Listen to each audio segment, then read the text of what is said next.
And during the trial, the magistrate stops the proceeding and says, there is not enough evidence or testimony against this man to prove that he is guilty.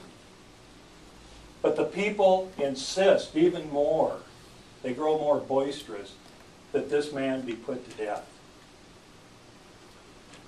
So Zacharias says that on the day that this man dies, there will be ramification and consequences both in heaven and on earth.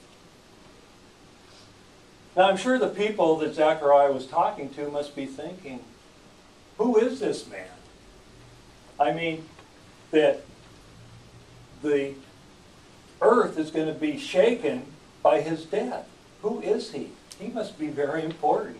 Maybe the most important person ever to live.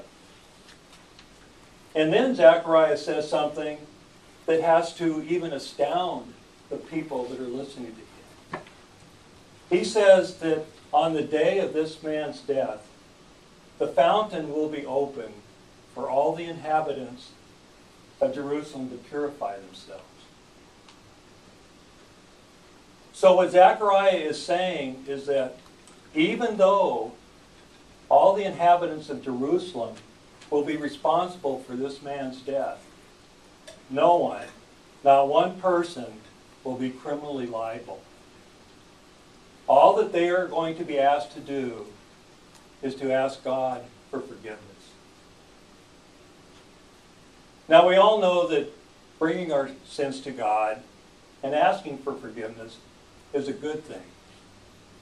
But do we have a responsibility beyond it? There was a movie that I saw some time ago, and one of the scenes showed a man running into church and confessing for some crimes that he had committed. He then leaves the church and gets into a car with his gangster buddies, and with a smile on his face, he says, "Let's go, boys, to our next job. I'm good for another year." Well, do you think this man was sincere about what he had just done? Absolutely not. With confession and forgiveness should come a change in attitude, a change in our hearts. And I think equally as important, asking God for forgiveness, is to ask forgiveness from the person that was wrong.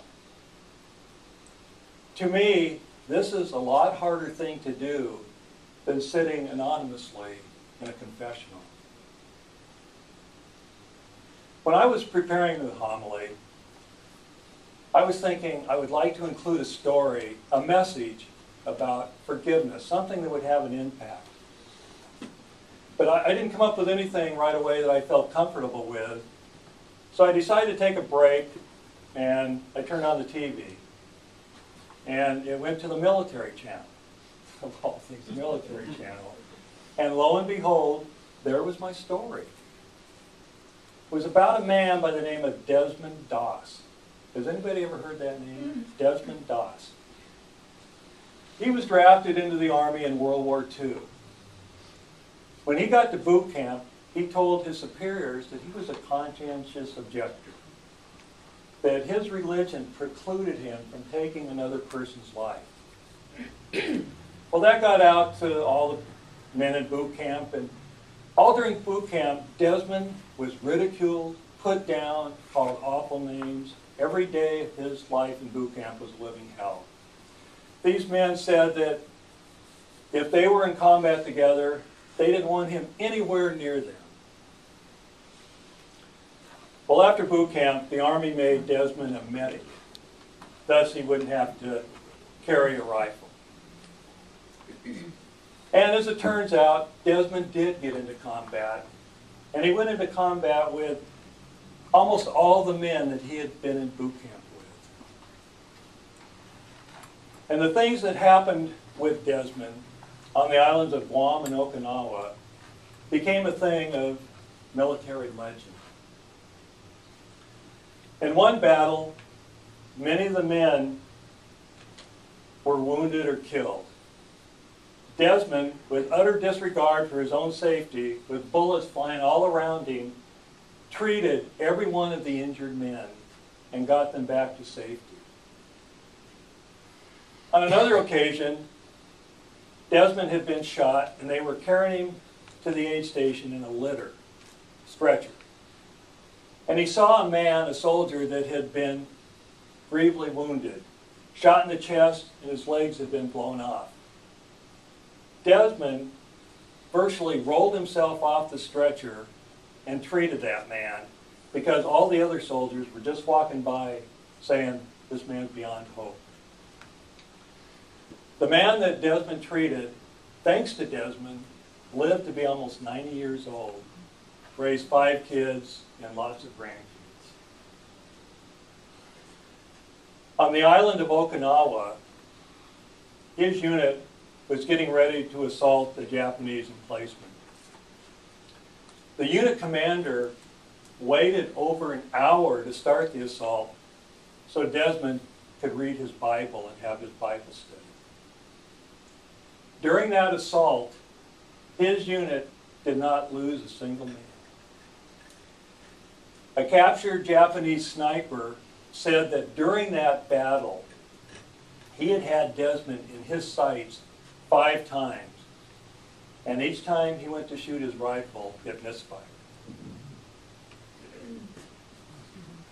After the war, all those that had been in boot camp with Desmond that survived, to a man, looked up Desmond and begged him for forgiveness, saying that Desmond was the bravest man that they had ever known. Desmond immediately and without hesitation forgave each one of them, saying that he had already forgotten about it. Desmond Doss was the first conscientious objector to be awarded the Medal of Honor. So you see God's hand at work here.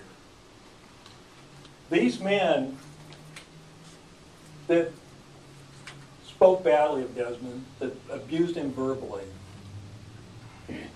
they all had a change of attitude, a change of heart, and became better men for it.